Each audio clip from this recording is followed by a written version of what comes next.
AT, we're finally back. We're finally back on the podcast. We're back now. Of course, you can see our faces. But here's the deal, AT. SISU mouthguards witness Evolution, the official mouthguard of U.S. Lacrosse and Team USA. And they are also a proud sponsor of guess who? In your face? Yes! Yeah. Yes. They are a proud sponsor of In Your Face, LaxCast, and whatever we want to now call this, because now we're on, I guess, you can see our faces, so it's not necessarily a podcast. You can see our faces. They went ugly early to beat the rush, Ryan. But crumple zones, absorb impact, optimize perforated pattern for maximum comfort and protection. I'm very sure there's no better mouth guard that you should be wearing. Visit SISUGuard.com for more information. But here's the deal. AT, we just talked about this off the show. Where are hats, Sisu? Right. I mean, I want a headband. Headband. I want a neckband. I'm going to take my headband. I'm going to put it around my neck. But That's I want a even hat. tougher than a headband. But I want a hat, right? I mean, I can't stand looking at your bald head. Problem is you've got a little more hair than I do. And if I wear hats, it taps into an insecurity that people think that I'm wearing a hat because I'm insecure being bald, and I am. But it also prevents me from wearing hats at times unless it's cold, and then I get over it fast. But here's the deal, AT. The NLL season started up. But prior to the NLL season, there was this huge debate on Twitter about how the MLL network, which is Lax Sports Net, and the NLL decided instead of working together with Lax Sports Net, they just decided to do their own thing. The NLL recently hired a new, commissioner for the league, and he's killing it, to be honest. I've never seen more buzz around the NLL than I have after this year. So it's good for the NLL, but what is the whole deal about the online platforms? AT, if you knew you could get your source of lacrosse from one place, are you paying $8 a month for it? Are you paying, what is your threshold? Are you paying $20 a month for it? Every single piece of lacrosse information that you could have, indoor, outdoor, pro, college, recruiting, everything from one site, what is your threshold? What are you paying a month? You know, if that included the college games, I mean, for me, the greatest draw are the college games. Right, of course. Beyond that, then it's Major League Lacrosse, and then high school lacrosse. Of course. Of course. And then the NLL, and that simply is because, I didn't have, I didn't grow up playing box lacrosse, but obviously with the emergence of that on the youth level and the success of the NLL, let's face it, it's been around for about 30 years now. I think 85 was the first year or something like that. So it's been around for, 30 plus years. But to answer your question, if I felt like I could get all of that under one roof, I mean, for me, I would pay $100 a month. Right. Frankly, if it was all of it throughout the year, yeah, that would be worth it to me. Now, I don't know if everybody would do that. There would be times when I would watch it, with greater frequency than I would other times. Of course. But they certainly, for $100 a month to be able to watch all of those games, I would pay that. Well, you're also from New Canaan too, so I mean, Fairfield County guy comes in and throws out $100 a month. For me, I'm paying $20 a month, easy. Yep. Easily paying $20 a month. They've got me. I mean, as it is, I feel like I'm paying $1,000 a month to Apple and all the garbage that I'm paying, for them, whether it's more storage and Apple iTunes Music and everything else. But here's an opportunity for the MLL and the NLL to work together, and I felt like it was failed. And I'm not going to go ahead and I actually, you know what? I will speculate. I'm just going to go ahead and say that I bet at one point there was one meeting. And, we're going to talk about Dave Gross, and he's no longer the commissioner after the season. I think it's a huge step and a huge opportunity for the MLL, but you got to figure what happened. I mean, is there a meeting? What happened probably is Grossy probably went up to get a cherry slushie, and the commissioner of the NLL took that opportunity to cross-check him from behind right out the door, and that was the end of the negotiation. That's exactly what happened. And what else are you going to do? Not go get a cherry, slush puppy? Sorry. That's on the checklist. So I just felt like that was a perfect opportunity for our sport to really pull it together and say, we're going to put everything under one roof, as you say. And I mean, literally, Lax Sports Network could have jacked their price up. I'm going to pay. Everyone's going to pay. But now, if there's two networks, and the NLL network isn't really a network, it's just purely streaming games. That's all they do. Is you got $35 for the season, works out to be around $8, a month for that specific season. Now they have two networks. I feel like lacrosse fans aren't going to sign up for either of them. Neither of them. Because it's I kind of would like to watch Lax Sports Network. I kind of want to watch the NLL. Listen, I think that I honestly believe that even though they're obviously the same sport, I just think that they're totally different entities. I mean, that is true. I love to watch the MLL. I don't watch the NLL. It doesn't interest me.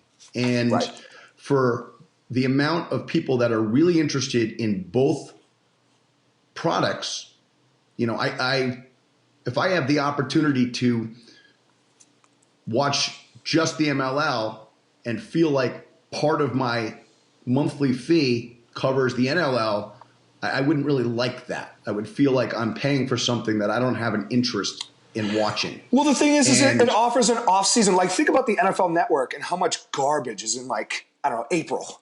I mean, other than the football life, which is cool stuff. I mean, they're just talking about useless information for 6 months until, August turns around, the preseason happens, and they actually have content to talk about. But in our sport, we have the beauty of having spring, right? Yep. Then you have the summer MLL, which is great. But then you have this offseason. And you could talk a little bit about the offseason in the fall with college lacrosse, but the reality is now you have, all right, well, I can now get into the indoor lacrosse game. Do you know what I'm saying? I'm never going to get into it over football, ever. Right? That's fair. And part of the MLL is I'll always watch the MLL over baseball. Always. Right. I'll watch competitive team tag over baseball. Okay? But I'm not going to watch anything over NFL football or college football. Right? But if you think about it, the NLL doesn't compete with NFL over college football and pro football. I don't think I would do it unless I start to play fantasy Major League Lacrosse. Then obviously I would. Then I would start to, with that. But within that, I would also watch the NLL if I played fantasy NLL, as well. But I would never watch it. I think the NLL has a much tougher competition against not only football, but let's face it, I'd rather watch the New York Rangers than NLL every single time. Right. College basketball, not the NBA, but college. I'd still rather watch the NBA than the NLL. Wow. But I would rather watch the NLL than baseball. So I guess for me, I actually really appreciate the indoor game. I like it. I like it a lot. And I'm actually, when the NLL just opened up a couple weeks of free streams, so that's awesome. I watched some of my former players, Kyle Jackson, play the other night, so that was fun. You get to see some of the Americans now making an impact in the LLL. You also, and I wanted to tweet this out, or I might have tweeted this out. I don't really know. I just keep tweeting. That for the last 8 years, if you watched the NLL 8 years ago, you would not know one player. But now you watch the NLL, you actually know a significant amount of people that are playing. And that's largely due to the fact that the NCAA is recruiting a lot of these kids. So now there's a lot more Canadians involved in NCAA lacrosse. So you're hearing, common names. But it was just, for me, just to bring it back, for me, it was just a lost opportunity for our sport to combine, whether or not, AT, you like the NLL or not. Well, it maybe doesn't if I really could have matter. scored a goal in the NLL, I would like it a lot more. But the reality is when you shoot 3%, it has a tendency to escape my interest real quickly. All right, we're going to move on here. So, AT, we got 3 things we're going to talk about today. We're going to talk about coaching moves and who's going to make the biggest impact as a first-year coach. We're going to talk about breakouts, and breakouts meaning teams that have been historic or in the last, say, 3 to 4 years have been in a slump, and who out of those teams are going to make the biggest impact, if not a breakout this year. And then the last, of course, we're going to go through the new teams. The new teams, I think there are 11 of them. And we're going to go through the new teams and we're kind of rank them based on who are the serious programs out there and who could potentially make a serious impact this year. But let's start on the top end. We've got coaching moves, and there were 8 of them this past summer. We've got Brown. We've got UVA, Jacksonville, Princeton, UVM, Hartford, UMBC, and Binghamton. AT, I'm going to ask you right now, who is going to make the biggest impact? You know what, Ryan? In the spirit of mounting drama, yes, I am going to do it in reverse for you. Perfect. Okay, so I'm going to say, if we defined impact as loosely the ability to improve a program they're taking over or maintain a level of success depending upon where that program currently is. Of course. Brown being a good example. Sort of a subjective definition of impact. I'm going to say that of the 8 moves, the one that will have the least amount of impact will be the coaching change at Binghamton. And I don't mean that as a knock on Kevin McCown, but he takes over a team that loses a lot on the offensive end and got blown out in a lot of games in 2016. I just don't see, from a record standpoint, wins, there being a big visible change. Now, I'm very confident that he and his staff will start an improvement in the culture, and ultimately they will improve down the road. But I just don't see a visible impact as we've defined it. At Binghamton immediately, in the same way that it will be at the other schools. So I would say Binghamton is the Binghamton hire will have the least amount of impact on the Binghamton program from a visible record standpoint in 2017. It's hard. It's hard to be in upstate New York or downstate. I don't even know what you consider where Binghamton is to the New Yorkers out there. But it's not an easy place to recruit to. It's the stop just before rock bottom, right?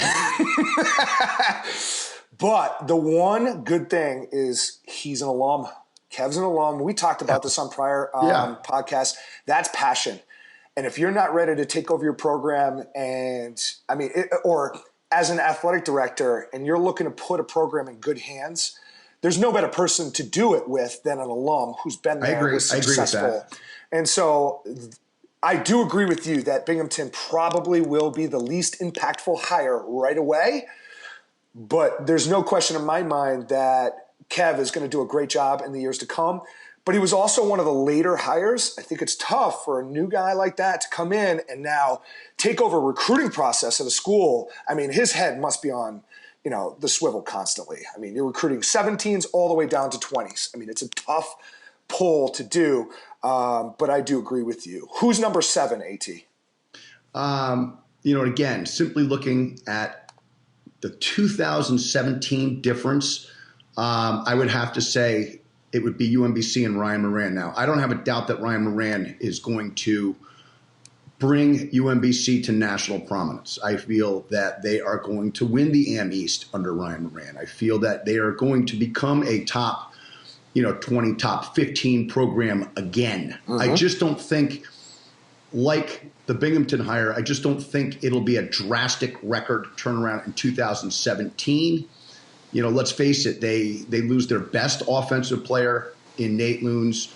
50 points. Yeah, I just think he's going to take a little while. I think he's going to have to get his guys in there. The one thing that is unique about UMBC is that in the AM East, with so many state schools in that conference, with Binghamton, Albany, Stony Brook, UMBC, of those state schools that, provide an affordable tuition for the people that attend those schools. UMBC is the only one in Maryland. And so I think do you like Maryland? Do you like how I did that? I did. I actually was going to call you out. And so I think that eventually he is going to win this league. And I think it will be sooner rather than it is later. But I just don't think it's going to be in 2017. I think he needs some time to bring in his guys and make this his program. So I got UMBC. This one, I disagree with you, AT. I really think Ryan immediately comes in. Look, let's face it. Last year, they were 4-10. But if you look at a lot of their losses, a 1-goal loss to Albany, a 4-goal loss to Vermont, but a 1-goal loss to Penn, I mean, they're right there on the doorstep. What did they do against Hartford? Hartford, it was 10-4. I mean, it was a 6-goal loss. Yep. But my thing is yes, you're 100%. Losing Nate Loons is a tough one. 43 goals, to lose 43 goals on the roster is a tough, pill to swallow. But if you look at the others, they got Max Maxwell. I love that name, by the way. Jack Andrews, Jack Gannon, Max Haldeman. You've got senior, sophomore. And then Max is a junior as well. You're returning another 45, 29 points, 22 points. Jack Andrews is a senior. He's gone. But he's got a foundation to turn a 4-10 record around quickly. And I can see a 500 record. So this is where I kind of disagree with you here. But again, in a world of parity, that I cannot wait for 2017 to see who actually sticks out. Of course, we got that next piece later on in the show. But 4-10, I feel like he can turn it around a little bit better. I don't disagree with you. I just think if I'm forced to choose based on UMBC losing Nate Loons versus, and we'll get to it, but Hartford and Vermont lose, I feel like he's got the toughest road in 2017. Well, let's go to the next one, AT. You've got Hartford at number 6, which I would put UMBC a little bit higher than that, but go ahead. And this is why I do. I think that Ryan Martin getting elevated from head assistant to head coach is an awesome hire. I love it anytime a head assistant gets to take over a program, particularly when that program has success and that head coach moves on, as Pete Lawrence did in getting out of college coaching. So I applaud the hire. I think it's the right hire. I think he's got a slight advantage over both Ryan Moran and Kevin McCown in that he's familiar with the program. He's been on the inside when they've won. So he understands what the culture of this program is. Mm-hmm. And from a visible advantage standpoint, he's got arguably one of the best 2-3 face-off guys in the whole country returning in Dylan Protesto. He's an animal. What's that? He's an animal. He's an animal. And if he can go out and win 70%, I just feel like they're going to have the greatest opportunity to remain successful. And then, a year from now, what happens? But I just think that he's taken over a program that he knows that he was a big part of putting back on the map.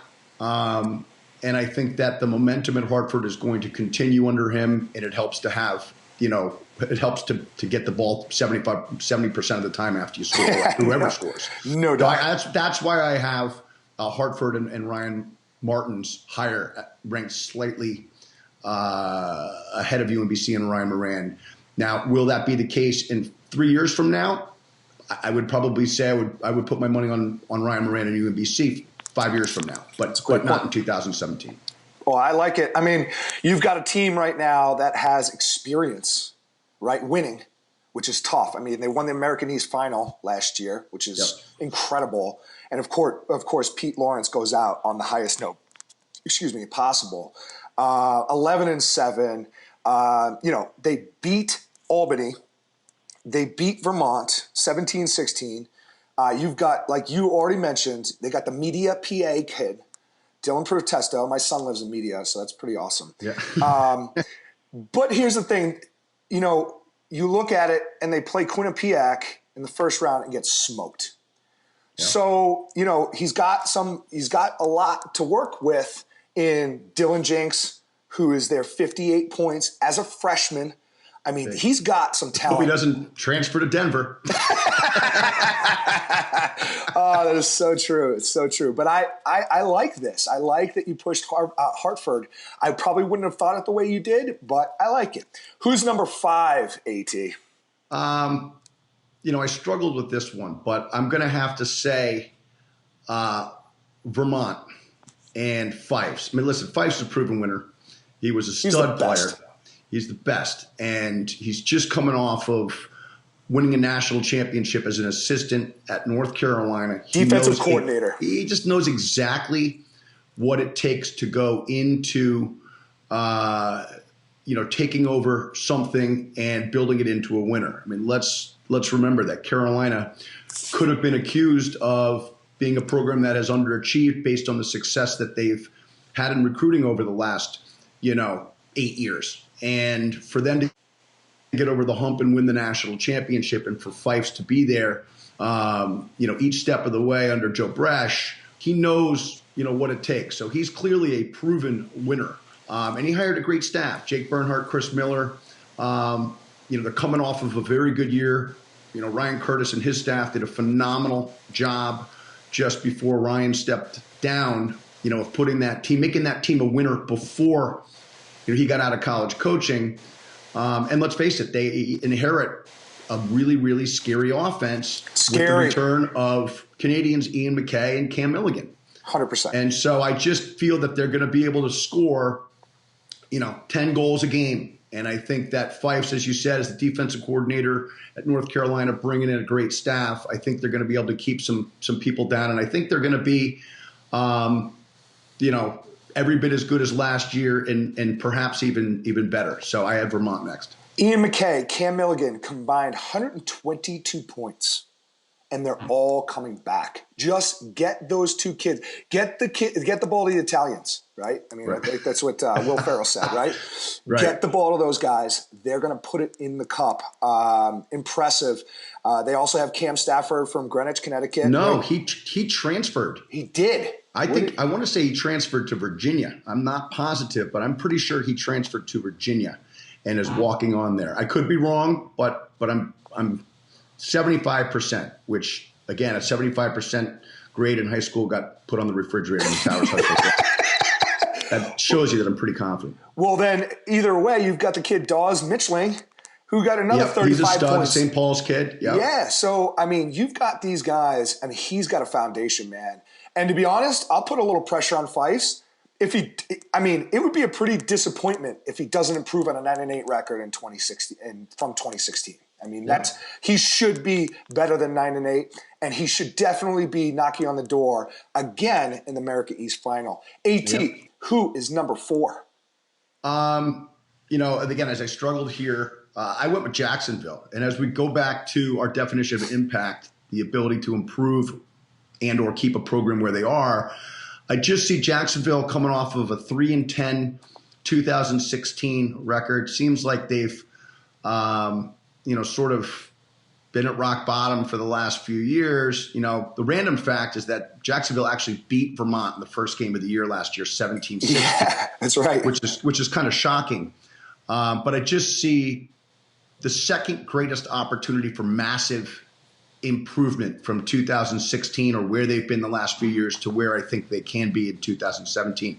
I don't know much about their roster, but I know a lot about their coaches, and certainly with John Galloway at one end and Casey Powell at the other end, they're going to be fun to watch, and the best is yet to come for Jacksonville. So I see Jacksonville slightly ahead of Vermont and Hartford and UMBC just because of where they can go.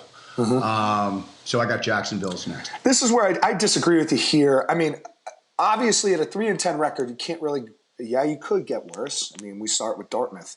But you can't – you're going to improve on a 3-10 record, especially in the SoCon. I mean, there's a lot of room for them to improve on that. Losing to Furman 13-7, I don't think that happens in 2017. I don't think – losing games to Mercer 12-5. It could happen. I mean, Mercer's a good program too. Kyle Hannon's a stud coach. He's a stud, yeah. But I don't think that the score is 12-5. I think a lot more games are decided by 1 or 2 goals. Agreed. But if you're going to go ahead and put Vermont against Jacksonville again in the first game of the season, I've got Vermont by 7 goals. You know what? I don't disagree with you. And so this is where I would have Hartford and Vermont ahead of Jacksonville. But look, let's face it. You got Casey Powell. You got John Galloway. They are pushing ton of content out. I mean, kids actually know where Jacksonville is now, which is awesome. If Jacksonville was 7-7, I would have them probably last, close to last. Yeah, but I just feel like with a 3-10 record, I just like the upside there. So that's why they are where they are. Number 3, AT. Or excuse me, yep, number 3. Yep, number 3. I have Princeton. I have, Matt Madelon. I'd love to see him successful. I think he's going to be successful. He, again, has a little bit of a head start over some of the other recent hirings simply due to the fact that, he took over in April after Bates's departure last year. And let's face it, Princeton, no matter what their record has been the last few years, has a ton of talent. They just do. Yep. And if they remain healthy and they come together as a team, they've got the ingredients to beat anyone and to win the Ivy League. They just do. And so I just think that Matt Madelon has a really good chance to make a big impact on Princeton. Not as much as the 2 programs that I have ahead of them, but my hope and my belief is that he will get Princeton back to national prominence and a team that is scary for anyone on game day. So I got Matt Madelon next. Does Princeton make it to the Final Four of the Ivy League? To the Final Four. I think they definitely beat Dartmouth. I think they beat Cornell this year. I think they beat Harvard. I think they lose to Brown. I think they lose to Yale. And I think that you've got them in the top 4. I think they beat. Yeah, I think they do. I think Princeton makes the Ivy League tournament. Wow, I can't. I think that they look, and I think it's going to take a year or 2 for Matt to get his feet, settled. But if there is a year to do it, I mean, look, we already talked about it. The talent that they have: Gavin McBride, Zach Currier, Riley Thompson, all coming back. You've got 80 to 90 to close to 100 points between the 3 of those. Losing Ryan Ambler is a big hit. I mean, that's a tough one, 46 points, and just the way he plays, I just loved his game. I just see it hard for a guy, again, right away, and I'm not saying Matt Madelon's not going to do it, but right away going from out of the tournament to into the tournament in such a cutthroat league, I don't see it this year. It is a cutthroat league, but they have the players to do it. They do. And that's it's not like they need to recruit a bunch of great players in order to make it happen. They do not. They have them right there on the roster. They've got the pieces. And I think anytime you get a coaching change, there's going to be a rejuvenation element that is going to be in play here. And I think that that's a unifier. And I think that if you can get these guys to play together and be unified, I think, that along with great talent is going to put them in a position to be better than they were. And, I think better is them in the tournament. Obviously, you had already mentioned it, but, going from head assistant, getting the head job, Matt Madelon, assuming the head role after Chris Bates. But obviously, and I know you probably feel the same way, but we're all rooting for Princeton because it's just a testament to what Batesy did. And I hardly ever say that, but I definitely am as it relates to Matt Madelon. Good. With that said, the footnote is I'm still bitter about the way that Batesy and his situation was handled. But Matt Madelon can't control that. He's got to go to work. He's got to move on. He's got to move on. So. Well, the top 2, obviously, and they're tied together almost, AT. You've got UVA and Brown, and they're tied together, of course, because Lars moves from Brown to UVA. Yep. And you've got Daly, who moves into Brown, which basically, in my opinion, and this is not a knock on Lars, but I don't think, and this is my opinion, that Brown loses a step because basically they're just installing the same stuff. So AT, between the two, UVA and Brown, who is going to be the second most impactful team as it pertains to new coaching hires? I think it's Mike Daly. And I'll talk about why I think that is when we get to UVA. But I got Mike Daly at number 2 most impactful hire in the offseason. Clearly he's a proven winner. He's won 3 national championships at Tufts, but Division III is definitely different than Division I. There's just no question about it. Very different. With that said, Mike Daly is a proven winner. And, you don't take a team that was 3-27 in 2 years or whatever he got before he took over at Tufts and turned them into the best program in Division III by accident. Yeah. Let's face it, he's inheriting a team that has the best player in the country and has the best defensive personnel in the country. Off a team that went to the Final Four. And sure, they lost some great players. From the Brown team. They lose stud goalie. They lose the best face-off guy, in my opinion. They lose Bellistry. They're probably Tills, player 2 through 5 on the offensive end. But they returned Dylan Malloy, and it's going to be great to watch how player 2 through 5 on the 2017 Brown team becomes an unbelievable supporting cast instantaneously, given the proven playmaking ability of Dylan Malloy. And so I see Mike Daly keeping Brown where they are. Does that mean another trip to the Final Four? God, I hope so. And you know what? It wouldn't surprise me at all if I had to pick, them to make the Final Four. If I had to pick, 4 teams to make the Final Four, I would pick Brown. I would. Oh, that's and I know not they biased. lost a lot, but they also return a ton off of a team that, got over sort of the mental hump of do we belong or not last year by making it to the Final Four. And realistically, we're, a leg injury away from winning the national championship. Actually, it's not even a leg injury. I mean, they were a leg injury away from definitely winning the national championship. I think so too. So I got Mike Daly number 2. I disagree with you here. And not placing Brown as the number 2 in terms of the new hires. It's just that, look, Kyler Bellistry, 92 points, gone. Henry Blinn, 67 points, gone. Bailey Tills, 43 points, gone. Brendan Caputo, 39 points, gone. Matty Graham got his 5th year, and I helped him get it. Just letting everyone know, I helped him get it. Good work. I wrote a letter to the NCAA to help him get his extra year of eligibility. So, because I coached, for background, Matty Graham was originally at Michigan, played for me as the offensive coordinator when I was there, and he didn't play, but because he stepped on the field as a freshman in the fall, they tried to take away his eligibility for his redshirt year. So let me ask you a question, Ryan. Yeah. Right? Did Brown was the leading goal scoring team in the country last year, right?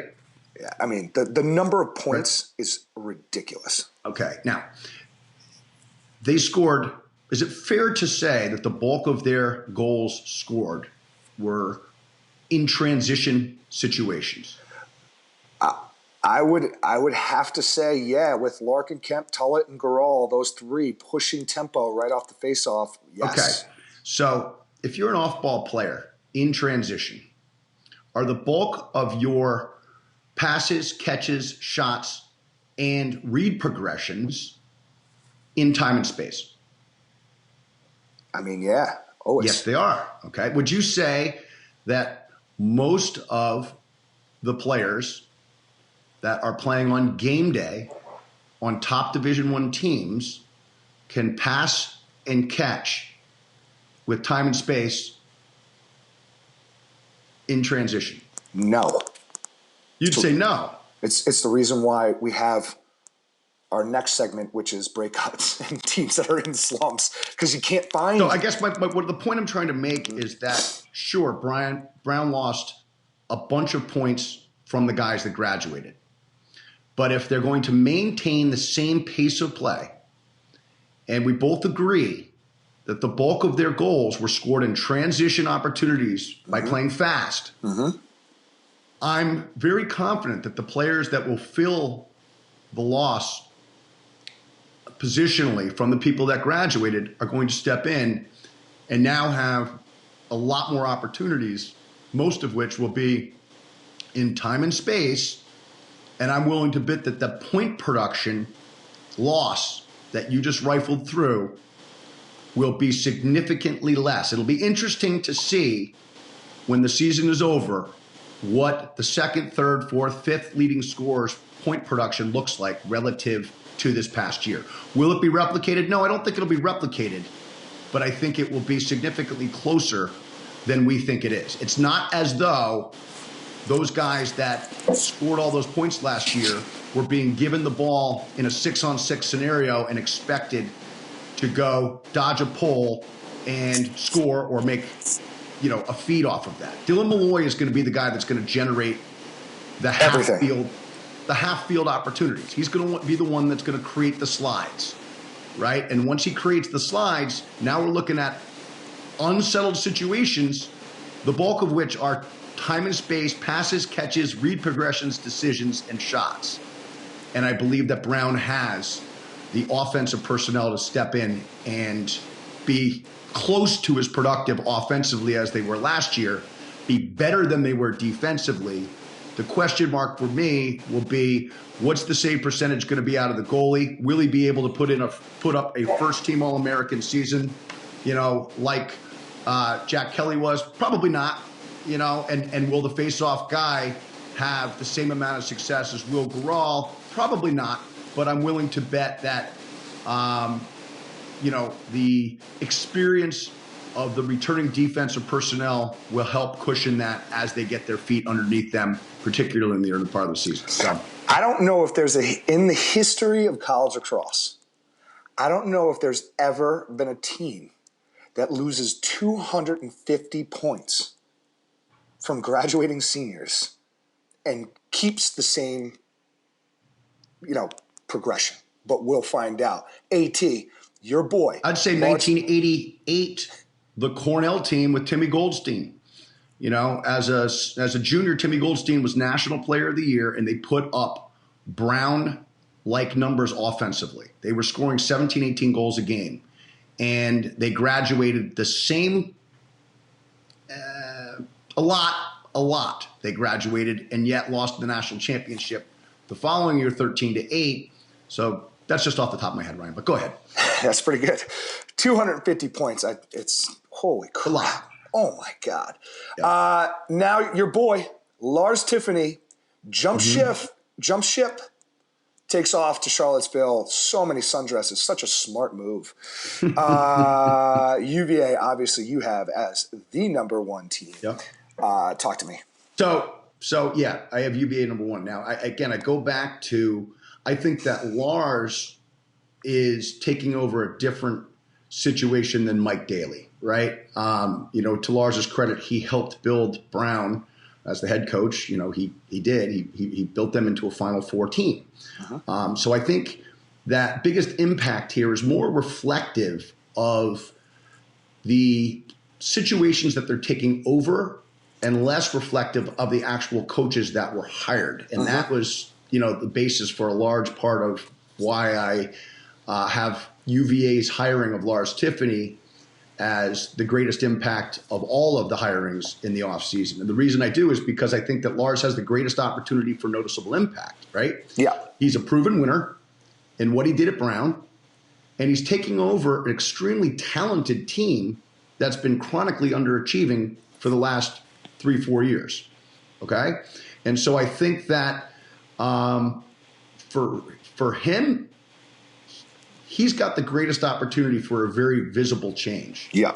Right? And I think that he's going to do it. I think he's going to it already sounds like, based on, people that he's cut people that he's kept. And, from what I hear, there's a lot of excitement among the players in the way that they're playing. And, when you get that much talent excited to come out to practice every single day, and you bring in a coach that is definitely not short on enthusiasm. Oh my gosh, no. I just think from a visible change, I think Lars Tiffany is going to make the most visible change to the program that he's taken over relative to the other 7 changes across the country here. So I'll go one step further, AT. I think this is going to be the most visible change in the country in terms of a team that every single game, Virginia is back. And this is not a knock on Dom. Dom is arguably the greatest coach in lacrosse history, arguably. Mm-hmm. Yeah. I obviously would put Bill Tierney 5 spots. Bill Tierney. Then everyone else. But you've got a guy. You can't probably bring in a guy with a different type of, as you mentioned, enthusiasm, different type of aura. I mean, you walk into Lars's office and you're gonna do push-ups and sit-ups and jumping jacks with them. I mean, the guy he's a player's Tons coach. Of jumping jacks. Lars does a ton of jumping jacks. So many jumping jacks. So, we're talking about a different attitude and a program where I feel like has so much talent that literally every day for the last 3 to 4 years they hated going to practice. Hated it. And it's sad because you literally have just no excitement. I don't know if they hated it, but just no excitement. If you're not excited, then you're not pumped because you're spending 100 hours a week on lacrosse. And if you're not excited, then you hate it, right? I mean, that's the reality of it. Well, if it's going to take you away from sundresses, you certainly hate it. Well, or they just replace it with sundresses. So for me, I think Virginia is going to make an immediate impact. I think it was the Inside Lacrosse media poll had them at 14. I think that's actually a legitimate ranking for Virginia, but I think they jump fast. Really fast. But unfortunately, they're going to see Loyola in the very first game of the season, and they got to deal with Pat Spencer. Good luck for everyone in the country. AT, we're going to take a quick break here. When we come back, we're going to talk about breakouts. Who's getting out of their slump? And we're going to talk about those teams. We'll be right back. SISU, where's my hat?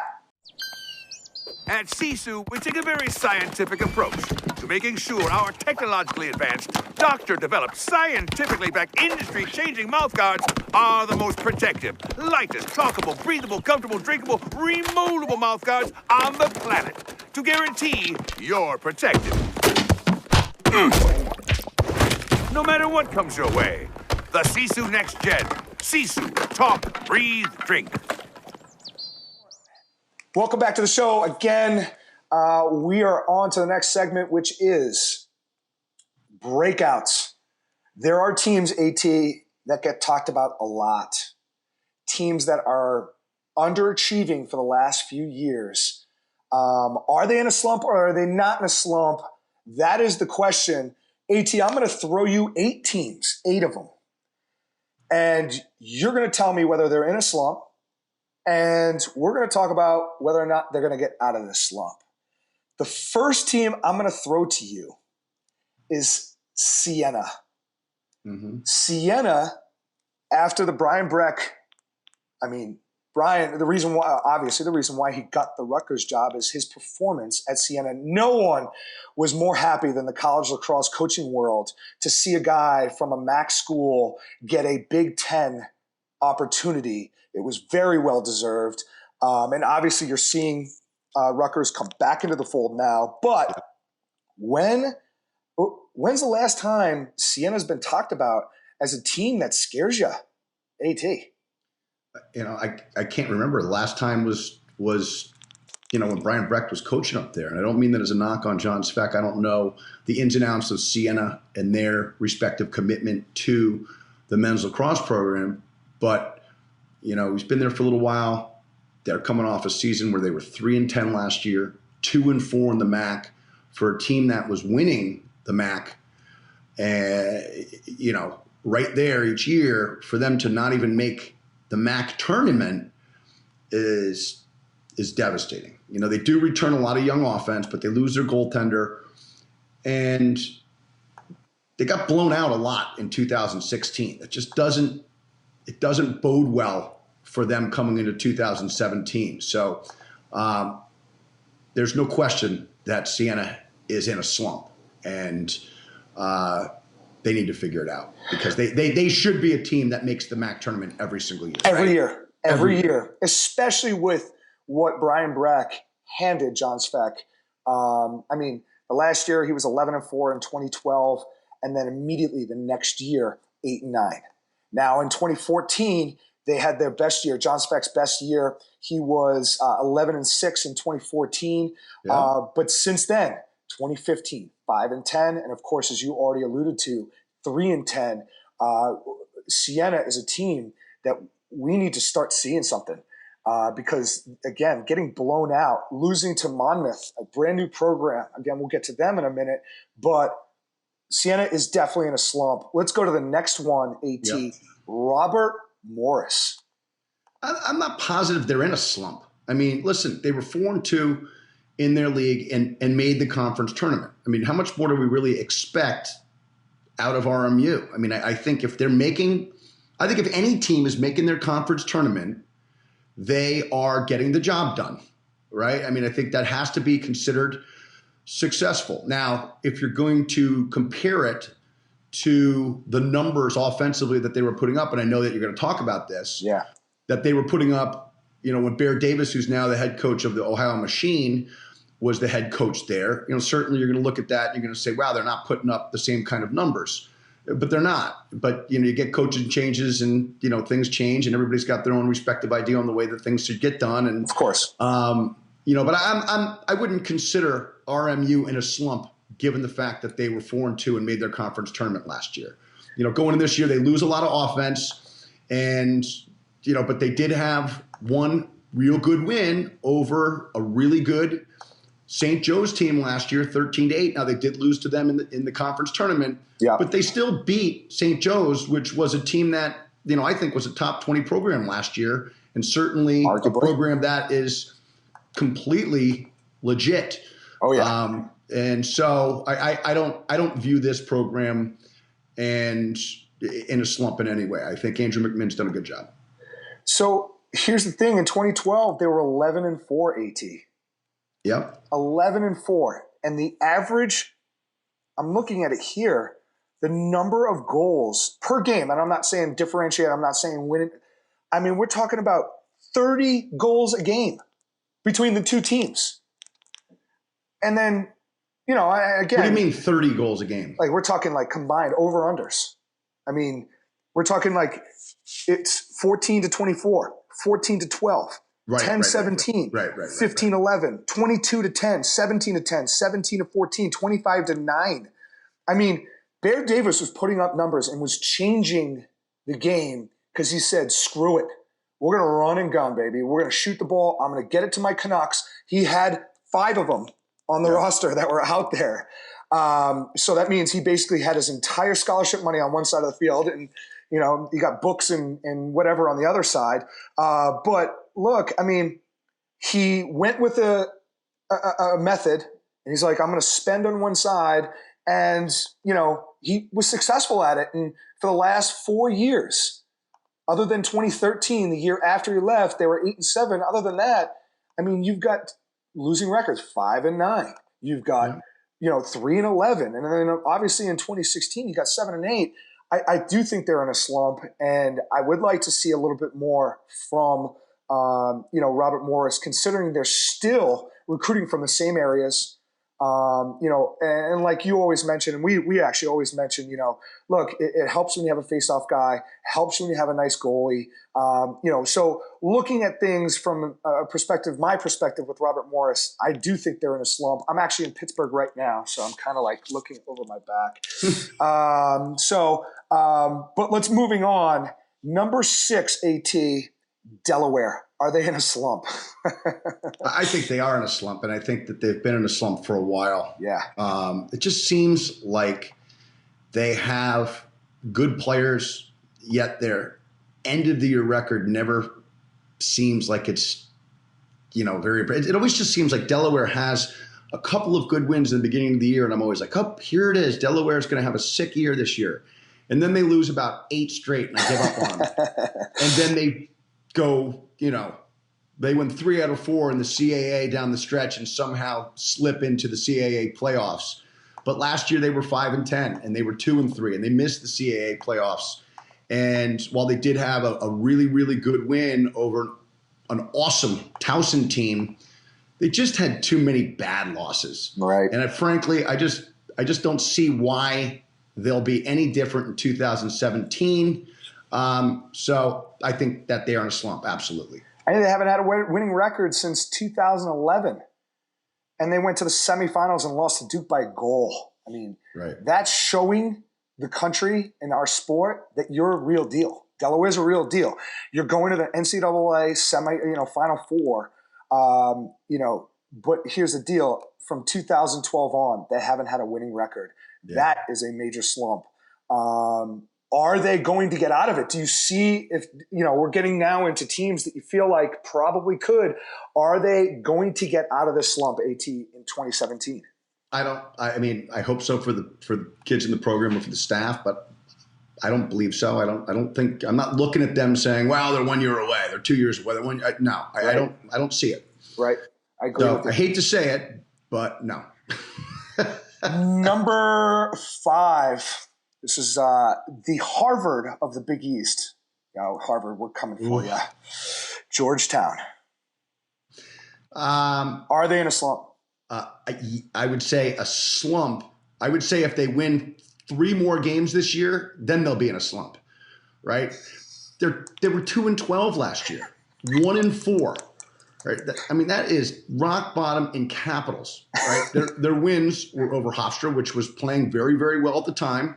And I actually called that during our weekly picks, You did. which was a great win. And I thought that would be, sort of the turn for them. Yep. But the only other win they had last year was Providence College, right? I just can't figure out this program.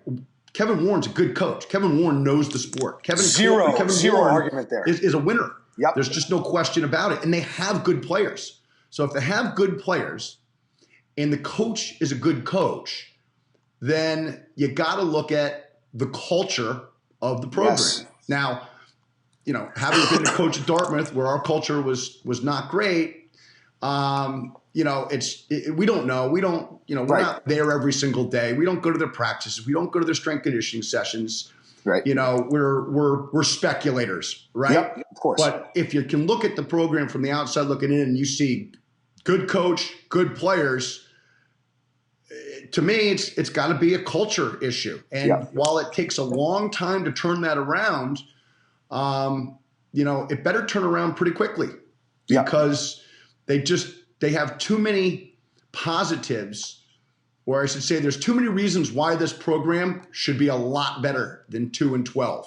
Yes. And, so they are not in a slump. They need to win more games to be in a slump, but they certainly have the ingredients to make a drastic turnaround. And it wouldn't surprise me if Kevin Warren is able to do that. Is it going to be in 2017? I hope for his sake it is, but I just don't think you make too drastic of a turnaround from 2-12. Is 7-7 realistic?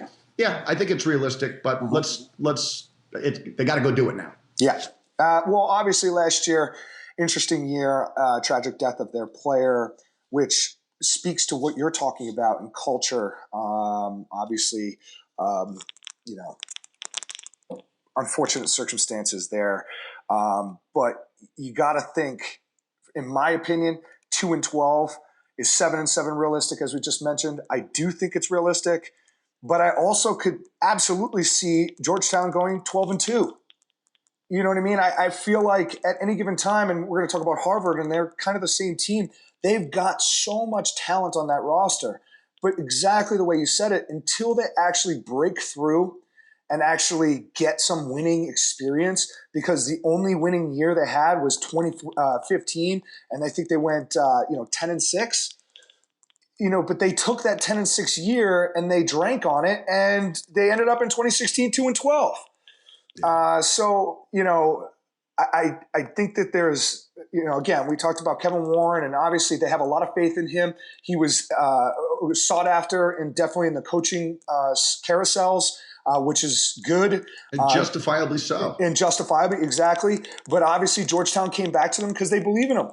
And obviously we as, insiders to this industry, I believe in Kevin Warren, but God, you got to think that Georgetown with this recruiting power, and who doesn't want to go to DC and be in DC and that environment and go to one of the best institutions in the world.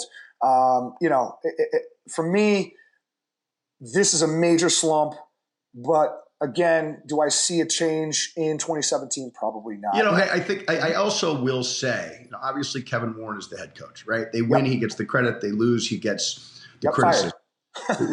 with that said, you and I both know that Kevin is a hard ass, right? He's a tough guy. Yes. And he's taken over a program that we both agree has a lot of talent. Mm-hmm. And I think that if you have a lot of talent and you don't win a lot of games and you bring in a coach that is a hard line, tough guy, and he's going to say, listen, this is the way it's going to be. Yep.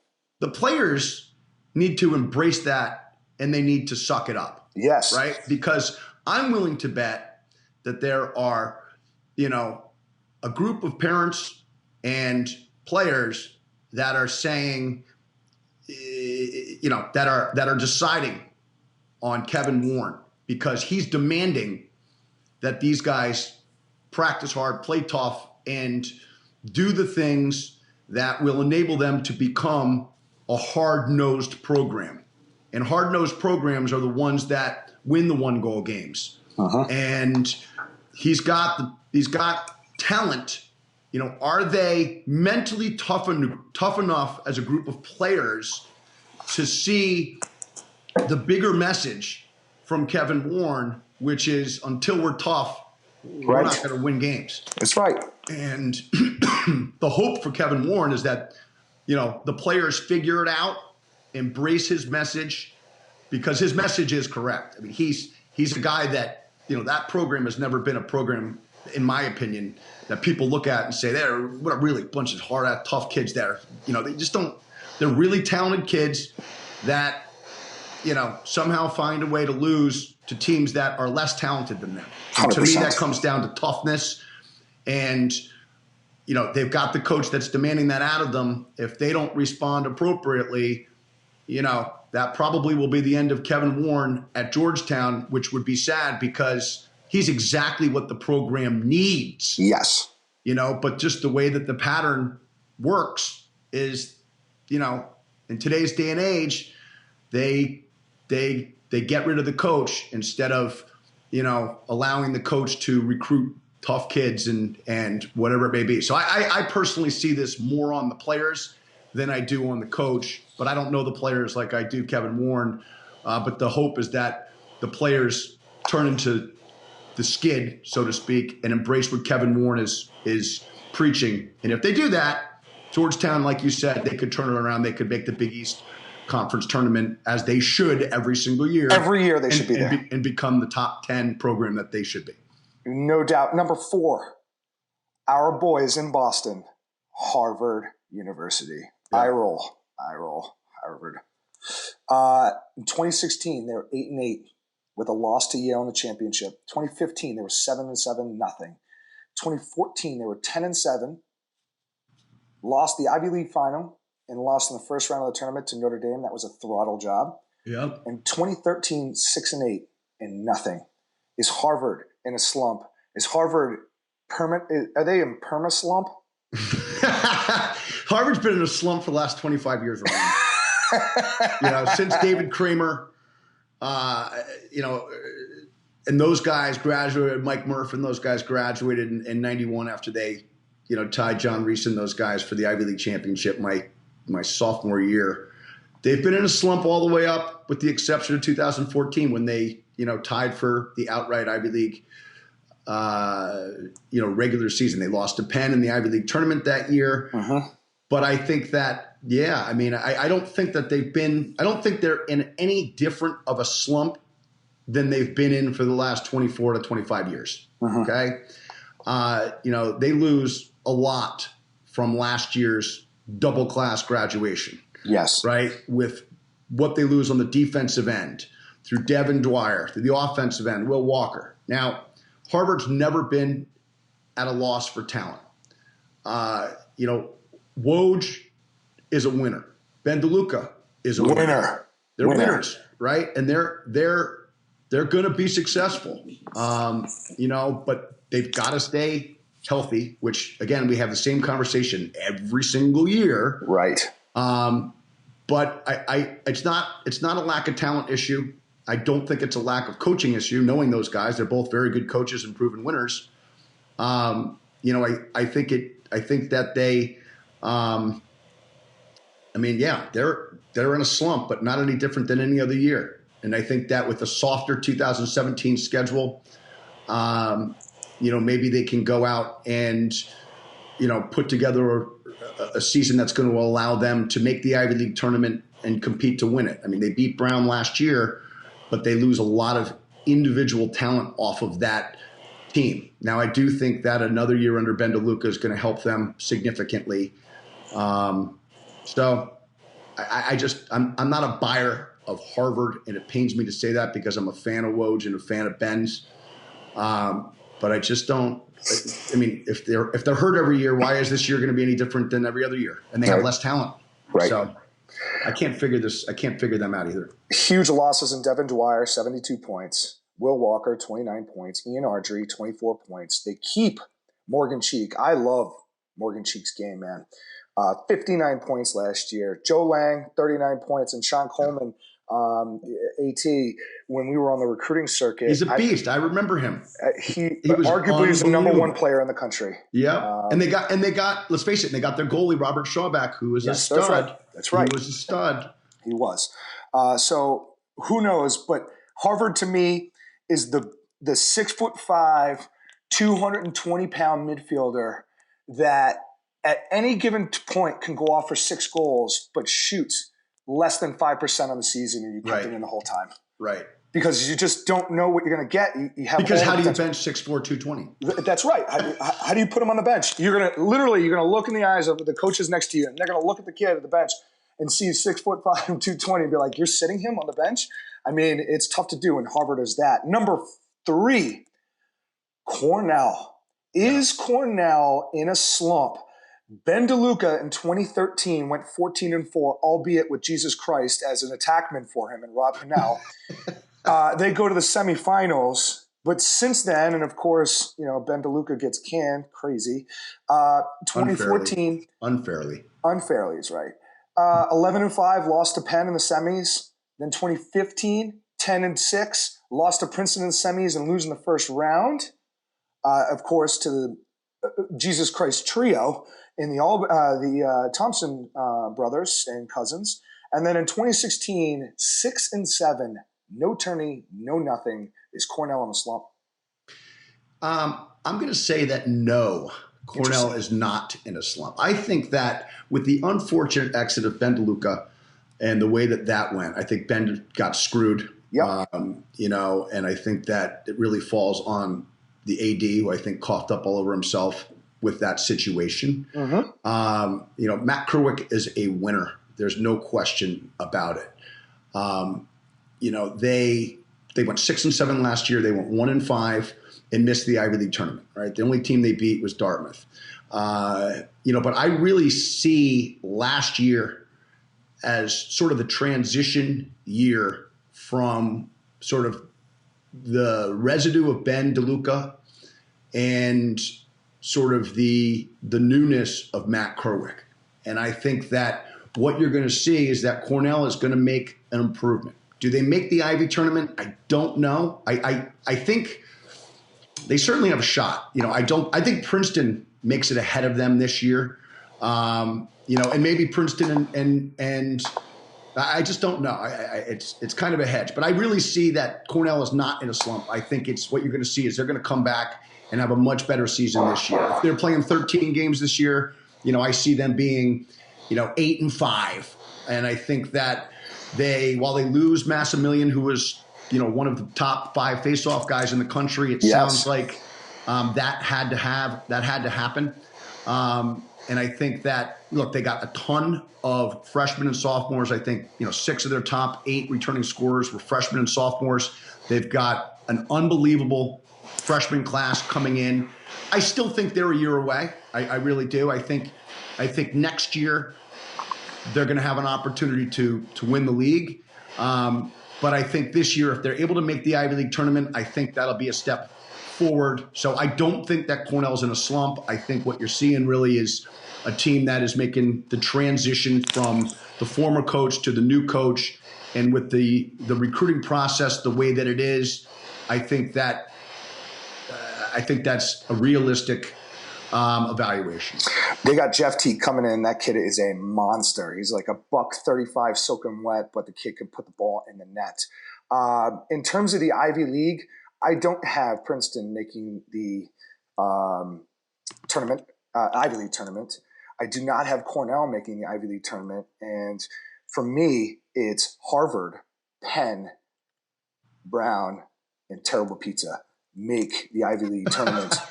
And so I do believe that Cornell is in a slump. I do this because imagine if this is Syracuse.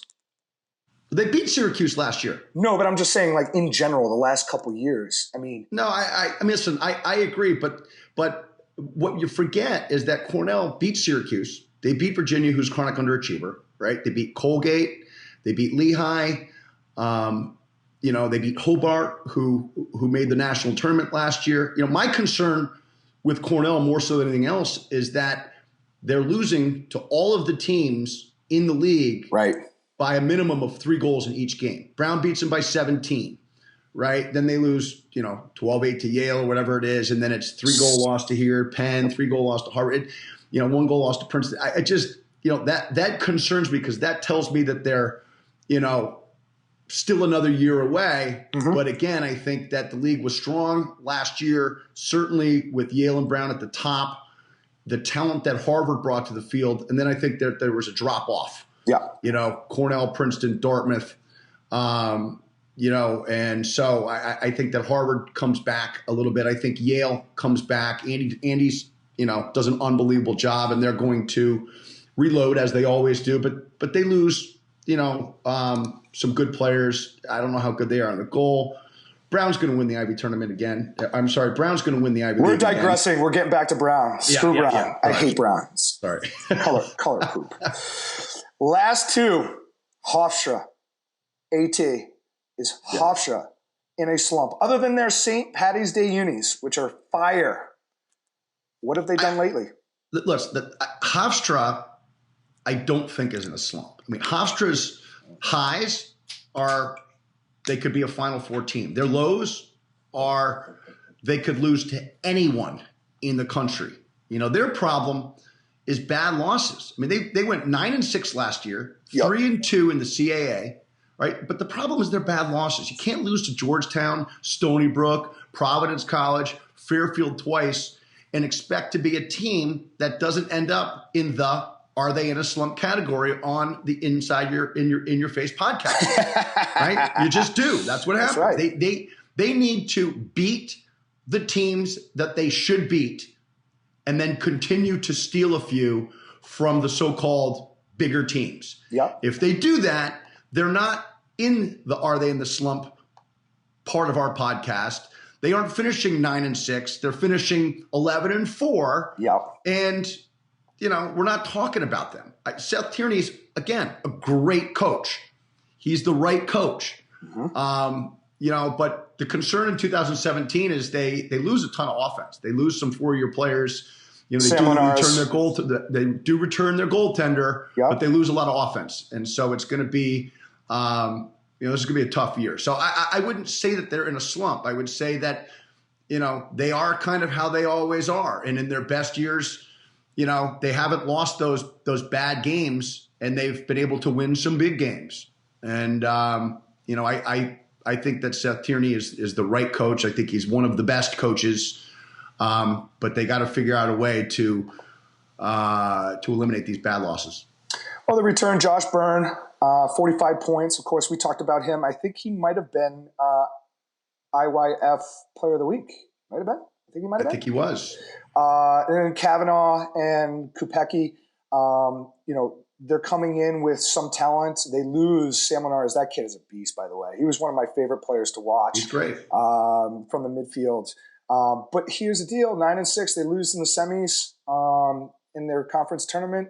5-9, no tourney. 11-5, they lose in the CAA championships. They got screwed that year in terms of who was going to the tournament. But then 7-7, 6-8. I mean, we're talking about a team that, when was the last time that we talked about a Hofstra team that was, wow, like heads up? When was the last time? I would say week 4 of 2016 after they beat Carolina, beat Princeton, and I don't know who they lost to. They had a tough loss in like the third game of 2016. Do you have it in front of you right there? No, I do not. I know exactly what you're talking about. But we're talking about 1 week where we're all excited. But well, we're that was talking 2 about weeks. 2 weeks. They beat Carolina and they beat Princeton. That's right. And you picked Princeton and I picked Hofstra. I did. And I picked Hofstra. And then I picked Georgetown, which shows you where my attention span is. But the fact is that loss to Georgetown last year seemed to derail a start to the season that could have been a real special one, given everything that they have. But they still made their conference tournament. Listen, that's a successful season in my opinion. So the number one team that I believe is definitely in a slump, and it's only in a slump because we expect so much from this man. And I personally think he's one of the best, if not the best, right under Bill Tierney, coaches in the country. In Penn State, and Jeff Tambroni, is Penn State in a slump, AT? At Penn State, with the death of Connor Darcy, I think that I don't think it's fair to say that Penn State is in a slump based on what that team went through last year. Really, really tough. Just a brutally tough situation. They finished 8-7 in the league. 8-7 overall, 2-3 in the Big Ten, but they made the conference tournament and they had 3 one-goal losses in April to Hopkins, Maryland, and Rutgers, which prevented them from having a great 2016 season. Right. They graduated TJ Saunders this year, but they have returned a ton of talent. Grant Ament being the number one. The Big Ten is extremely tough now that Rutgers has emerged into a top, 15 team. So I wouldn't say that they're in a slump. Let's not forget that when Jeff Tambroni took over Penn State about 5 years ago, Penn State was at rock bottom every single year. Worse than rock bottom. They were staring up at rock bottom. I think that, right, they were staring up at rock bottom. Yeah, that's right. I think that Tambo, I feel the same way about him as you do. I think he's one of the very best, absolute very best coaches in the country. Yep. One of the 5 best. Yes. And I think that they're going to, they're going to be a Final Four team at some point. But I just don't know if it's going to be in 2017. But I wouldn't say that they're in a slump. I think that, this is a team that, look, to change the culture of a program that's been a traditionally losing program, which is what he took over, right? Everybody looked at Penn State and said, wow, they got so much talent. As soon as they get the right guy, they're going to win a national championship. Yeah. But people forgetting that it's the culture that takes so long to turn.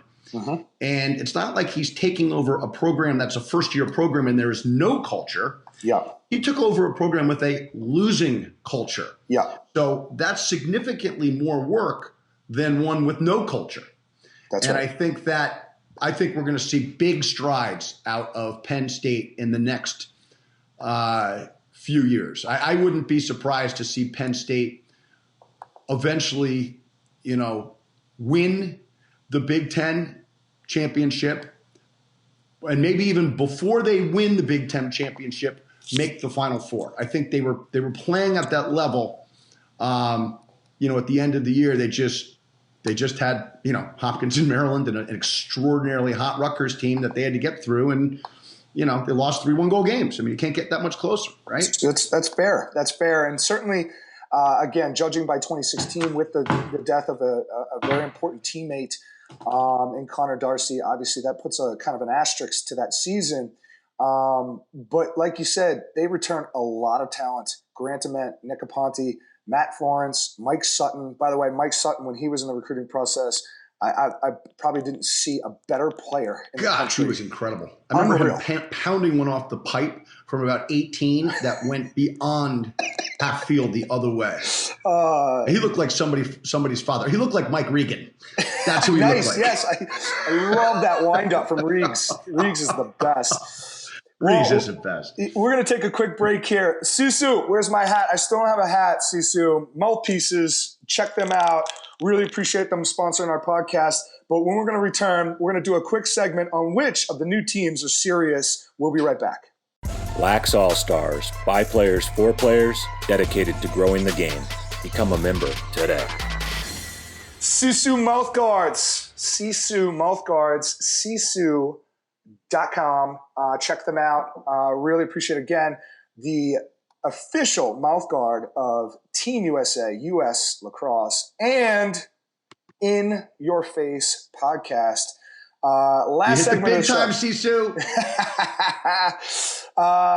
Last segment of the show, we're going to talk about the teams that probably don't get talked about much, but we're going to talk about the new teams out there in Division I. There are now 71 teams in Division I.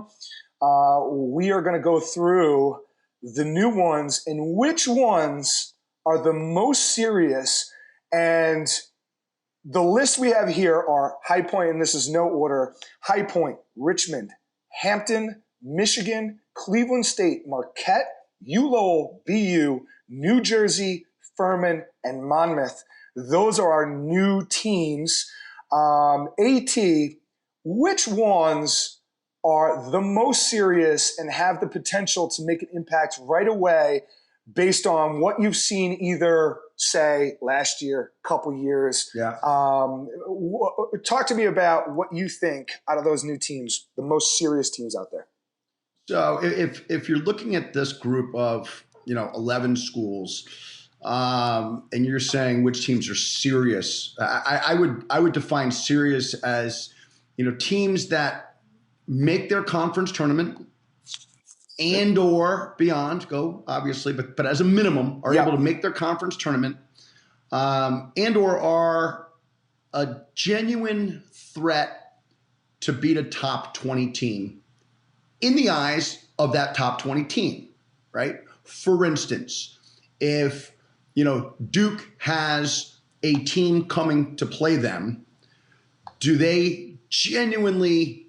are they genuinely nervous about that respective team beating them, right? Mm-hmm. So if you go down the list, and what I'm going to do is I'm going to rank them as sort of most serious to not serious enough.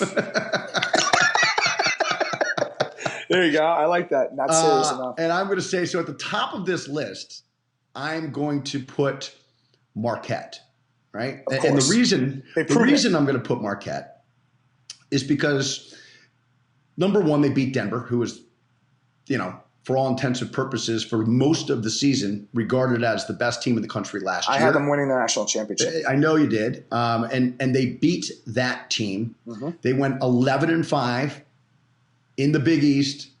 The criticism against them is that they didn't really have any other big wins other than beating Villanova, who they beat them, and it was a great win, but they sort of beat Villanova toward the end of the season after Villanova had sort of peaked in March, right? Villanova started strong. They had some great wins, but they weren't playing their best lacrosse, in mid-April when they ran into Marquette, and Marquette beat them up good. Right. And we both were looking at this. I remember last year we were saying, all right, well, Marquette's biggest win is a 1-goal loss to Notre Dame. Right. That's what we were saying before they came and, of course, beat Denver. Right. But I would put Marquette at the top of this list in terms of seriousness. Yeah. What do you think about that? I obviously they hosted an NCAA team. They are the most serious of the new teams. They've proven it. They've got a winning record. They've got all the resources. They got a great coach, a great staff. They've got talent. My question is are they a little overrated in terms of the national scale? Yeah. That was my thing. I mean, they played Ohio State, I believe, in the second game of the year in Wisconsin. But I don't think they'd come out with a victory in there. And they had their preseason, top 20. Ohio State isn't. But every single game, I feel like Marquette is not necessarily the favored team. Now that's a good conversation to have because, look, they're in the top 20 and they're a brand new program. So when you look at the other programs like Richmond, I think they're very serious too. I think BU, very, very serious. I'm going into Richmond, I'm going into BU, and I'm worried. I'm thinking to myself, these are teams that I can lose to. And so when you look at those, High Point coming in as another top tier of the new teams that are very, very serious, it bodes well for our sport to see how quickly these teams can make an impact immediately once they come on the stage. There are other schools that just have, standard or less resources than the four teams or the four programs that we just talked about. That certainly, doesn't allow for the staff to move that quickly. But, certainly in my top four, and I believe it's your top four as well, you got High Point, Richmond, you got Marquette, and you got BU as major players in the game on a national scale. No question. No question. Listen, Marquette beats Denver, okay? BU beat Navy, which was an NCAA quarterfinal team last year. Yep. Okay? Torp, Pat, High Point, they beat UVA last year. Yep. They had Maryland in a real good spot, or a real tough spot, I should say, and they really had no bad losses. Right. They lost to Air Force, and they got beat up, in the last game of the year by Richmond, but there's no question that High Point is a very serious program and somebody that can beat anybody on any given day. Yep. Right? You've got Richmond, who beat Duke. Yep. They had 2 9-8 losses to Air Force, who was absolutely legit last year. Correct. And so I think that those 4 teams, Marquette, BU, High Point, and Richmond, are sort of in a class by themselves here, in my opinion. Yep. Right? I agree with you. And then from there, I think you have... Talk about the next 3 or 4. Yeah, I think you've got the next 4 teams that are kind of grouped together, and I would even say one is sort of different than the other 3. I would put Michigan sort of next, and almost have them sort of next by themselves. And That's the reason fair. being is I think they've got way more talent than Monmouth, Lowell, or Furman, but I just don't think that it came together obviously in 2016, given the fact that they lost their last 8 games. They Right. started the season very strongly. They beat Colgate. They lost to Penn at Penn, 12-10, and Penn ended up having a very good team down the stretch. And made the Ivy League tournament. And I just expected greater strides from Michigan based on, everything coming together sort of in year 4, I believe it is for them. Maybe is it year 4? Is this year 5 coming up for Michigan? I was team 2 and 3, 4, 5. So 6, this is year 6. This is year 6. So I would have expected Michigan to be better than 3-10 last year, particularly with losing the last 8, including one at home to Dartmouth for Dartmouth's only win of the year. But just given the amount of talent that they've assembled there, given the resources, given the passion of their staff, I'm disappointed that Michigan isn't in that same group with Marquette, Richmond, BU, and High Point. But based on the results, they just aren't, in my opinion. And then beyond that, sort of the next 3 together, Monmouth 7-7 last year. UMass, Lowell, Eddie Stevenson is one of the best coaches in the country, building a new program up there. Love it. A lot of young freshmen and sophomores. And then Furman, with a coach that's, one of the best, coaches in the history of the sport, and Richie Meade, yet they they go 2-12. I mean, what's up with that? I would have thought they would have been farther along. Maybe Richmond and Furman I feel the same about, given that they have seemingly more resources and should be farther ahead than Monmouth and Lowell. But I kind of have Michigan by itself based on the talent difference, and then Monmouth, Lowell, and Furman sort of as the next group. Where are you at with that? I agree. I mean, look, Furman, you talk about seriousness of a program. They made a splash hire with Richie Meade, but your top scorer is scoring 25 points on the season. That's not good. That's not going to get you wins. You look at a team like Lowell. I do believe they are there as well. Obviously speaking in terms of Michigan, they're recruiting arguably the best, but the problem is those recruiting classes are 22 years out. I mean, they're just not there yet. So that's going to take time because it's kind of a different recruiting process now where you're getting better recruits, but they just don't show up for another 3-4 years. Right. And you're right. I mean, you look at when Pressler was at Duke, Joe Bresch at North Carolina, I do think that you've got to have a foundation of great players and great recruits to sort of make that next step eventually. Yeah. Now, unfortunately for Mike Pressler, he got, unfairly, I mean, it's just a brutal situation. So he wasn't, able to be the coach when they made that final step, and credit John Danowski and his staff for winning, 3 national championships. But Mike Pressler, you got to believe, was, in line to win national championships at Duke. And my hope is that Joe Bresch is going to be able to win, more national championships at North Carolina. But the first part of building, a super high-end team is getting those recruits. And Michigan's getting those recruits. Will they be significantly different in 3 or 4 years? I believe they will, but not right now. Right. So let's talk about the last few: New Jersey, Cleveland State, and Hampton. Obviously, Cleveland State, this is their first year, so we have no basis to judge. Dylan Sheridan is obviously creating a lot of buzz in arguably one of the worst cities in the world. Kidding. Worst football cities in the world. But yeah, there we go. That's for sure. But again, I'm in Pittsburgh, so I'm very, very close. I'm looking over my shoulder right now. Right. But obviously, they don't have any basis. Hampton last year, clearly, they threw a team together and they put them out there and they had a mostly Division III. My issue with Hampton is this is year 2. And you've got a team like Cleveland State, and they're going to play a few Division II, III programs in their schedule, and it's completely understandable. But you got Hampton, who has a schedule of about, 8 teams, 8 games. It was odd. Very odd. Yeah. And then on top of it, they only play like 1 or 2 Division I teams. When is Hampton going to flip the switch? And, you talk about seriousness. I don't understand.